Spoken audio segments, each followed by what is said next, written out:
안녕하세요. 첫 번째 항목이요. 결단만 남았다입니다. 결단이요? 그렇습니다. 이 한미 정상회담 이후에 이제 초점은 김정은 북한 위원장의 이제 서울 답방에 쏠리게 됐는데 네네. 문재인 대통령이 김정은 위원장의 결단만 남았다 이렇게 얘기할 정도인 것이죠. 예. 그래서 좀 이 뉴스들의 전후 관계들을 좀 짚어보겠습니다. 먼저 한미 정상회담에서 논의된 것부터 좀 정리해 주세요.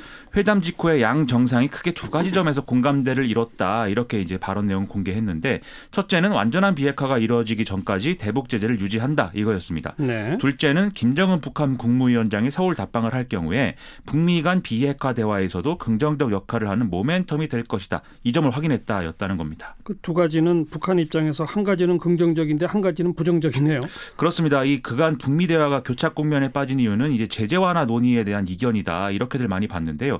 그 대목에서는 미국이 기존 입장을 좀 유지를 한 것이죠. 하지만 서울 답방 등의 어떤 남북 관계를 진전시키는 조치가 이루어질 경우에는 추가로 이제 이 부분에 대해서 논의할 수 있다. 이 얘기 아니겠습니까? 그렇죠. 그래서 일부 전문가들은 절충적 합의 아니냐 이런 해석도 내놓고 있는데요. 하지만 한미 정상회담 이후에 나온 이제 양 정상들의 발언을 보면은 북한에 대한 추가적인 유화 메시지로 이게 작용할 수 있다. 이렇게 볼 수가 있겠습니다. 양 정상의 어떤 발언들이요? 문재인 대통령이 뉴질랜드로 향하는 공군 1호기에서 기자간담회를 열었는데요. 여기서 트럼프 대통령의 메시지를 추가로 공개를 했습니다. 남은 합의를 다 마저 이행하기를 바라고 김정은 위원장이 바라는 바를 이 트럼프 대통령이 이루어주겠다는 메시지를 전해달라라고 했다는 건데요. 예. 즉 트럼프 대통령 임기 내에 실질적인 비핵화 논의가 진전이 되면은 제재 해제는 물론 경제 발전을 위한 도움도 약속할 수 있다. 이 얘기로 지금 해석을 할 수가 있어서 북한 입장에서는 좀 유화적인 메시지가 된다는 것입니다. 그건 이제 문재인 대통령 발언이고 트럼프 대통령의 또 어떤 발언이 있죠?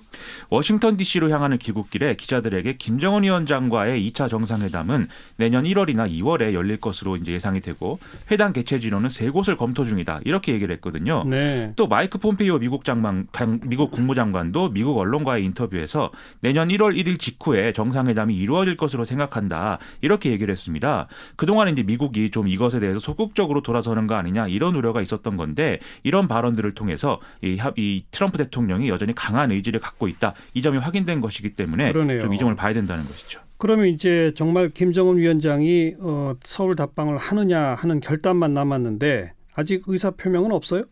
그렇습니다. 좀 조용한데요. 지금 크게 두 가지 문제가 좀 고려해야 될 문제가 아니냐 이런 얘기가 나오고 있습니다. 첫 번째는 일정상 이제 연내 답방이 실제로 가능한 거냐 이 점인데요. 근데 지난주에도 말씀드렸듯이 김정은 위원장 답방을 전제로 우리 정부가 나름대로 이미 준비를 해놓은 바가 있고 또 오늘도 통일부가 연내 답방은 필요하고 가능하다면서 차질 없이 되도록 준비 중이다 이렇게 얘기를 했거든요. 예. 그러니까 연내 답방이 지금 불가능한 상황은 아니다 이렇게 봐야 될 것 같습니다. 그건 일정상으로 괜찮다는 얘기고. 그렇습니다. 또 두 번째 문제는 김정은 위원장의 경호 문제인데요. 예. 오늘도 이제 자유한국당이나 보수적인 논조의 언론 등은 이제 김정은 위원장의 답방 문제를 두고 정부를 좀 공격하는 이런 얘기를 많이 했거든요. 이런 점을 볼 때 김정은 위원장이 실제 서울에 왔을 때 뭐 불상사가 있을 수 있다든지 이런 우려를 할 수 있다는 것이죠. 그래서 문재인 대통령이 우리 국민들은 쌍수 들고 환영할 것이다 이렇게 얘기한 것도 아마 이런 우려를 불식시키자는 차원이 있지 않을까 싶은데요. 그런데 이건 결국 동선을 어떻게 짜느냐 여기에 좌우되는 측면이 또 있는 거고 애초에 김정은 위원장이 서울 답방을 약속할 때 이미 좀 고려된 사안 아니겠습니까? 네. 그래서 이것도 핵심은 아니다 이렇게 봐야 될 것 그렇죠. 같습니다. 경호 문제도 자신이 있으니까 초청한 거죠. 그렇죠. 그럼 진짜 문제는 결국 뭡니까?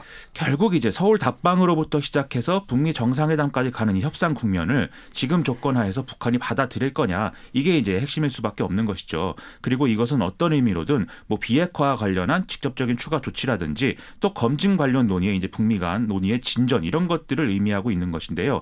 이 대목에서 이제 북한이 추가 결단을 내리느냐 이게 이제 서울 답방의 어떤 모멘텀이 될 것 같습니다. 네, 정말 좋은 결단 내려주길 바라고요. 시사위키 두 번째 항목은요. 초월이란 무엇인가 좀 이렇게 정해봤습니다. 무슨 뜻이에요?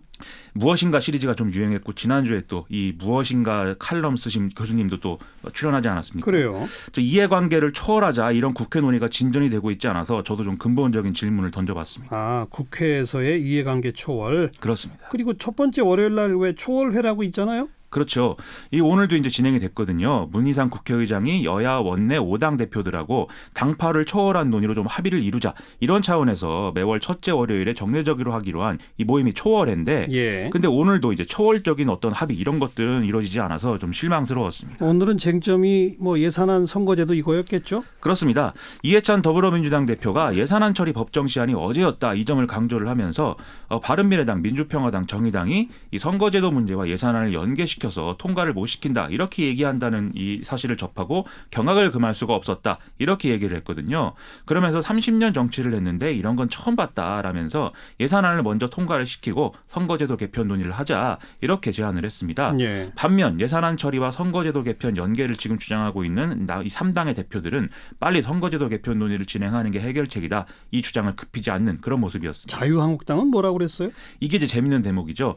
김병준 자유한국당 비대위원장은 예산안은 예산안이고 선거제도는 선거제도다라면서 이 선거제도 논의가 쉽게 안 될 것 같기 때문에 예산안 처리 후에 별도로 더 논의를 해야 된다. 이렇게 얘기를 했거든요. 예. 결국 선거제도 개편과 관련해서는 거대 양당과 군소 정당 이런 대립구도가 이제 재현이 된 그런 셈입니다. 계속 그 구도군요. 그렇죠. 예산안은 지금 어떤 상황이에요? 아직 여야 간에 이제 뭐 소소위 이런 데서의 어떤 실무적 합의가 안 끝난 상태에서 오늘 본회의에 예산안 원안 상정하고 정부 제안 설명 듣는 것까지 이제 진행을 하기로 했거든요. 하지만 자유한국당, 바른미래당, 민주평화당은 이 원안에 대한 수정안을 제출하기로 한 상황인데 교섭단체 대표 합의 없이 본회의를 소집한 것은 적절치 않다라면서 반발했습니다. 그래서 야당 압박성 의사 일정이다 이런 비판도 지금 하고 있는데요. 결국 국회가 자기들 이해관계 때문에 좀 일을 하지 못하는 상황들 이런 것들이 좀 이어지는 상황이어서 좀 걱정스럽습니다. 비슷한 상황이 또 유치원 3법 문제에서도 지금 이어지고 있어서 비난이 많이 나오고 있습니다. 유치원 3법도 여야가 접점을 못 찾고 있는 거예요? 그렇습니다. 오늘 이제 법안 심사 일정이 진행이 됐는데요. 논의가 잘 안 됐습니다. 더불어민주당은 박용진 의원 안을 당론으로 정한 상태인데 자유한국당이 따로 개정안을 내는 바람에 지금 대립구도가 형성이 돼 있거든요. 예. 양측의 최대 쟁점은 사립유치원의 회계 처리 방식과 누리과정 지원금을 보조금으로 바꿀 것이냐 이 점에 이제 있는데요. 민주당은 사립유치원 회계 처리의 경우에 이제 국가 관리로 일원화해야 된다 이런 입장이지만 자유한국당은 국가 지원금만 국가 관리로 하고 학부모 분담금에 대해서는 일반 회계로 지금처럼 알아서 관리하자 이런 이원화 체계를 주장을 하고 있습니다. 예. 또 누리과정 지원금을 보조금으로 전환하는 것에 대해서는 자유한국당이 또 반대를 하고 있는데요. 벌칙 조항만 넣으면 되지 이 보조금으로 할 필요는 없지 않느냐 이런 입장을 또 계속 주장을 하는 그런 상황입니다. 유치원법 연내 처리가 가능할까요?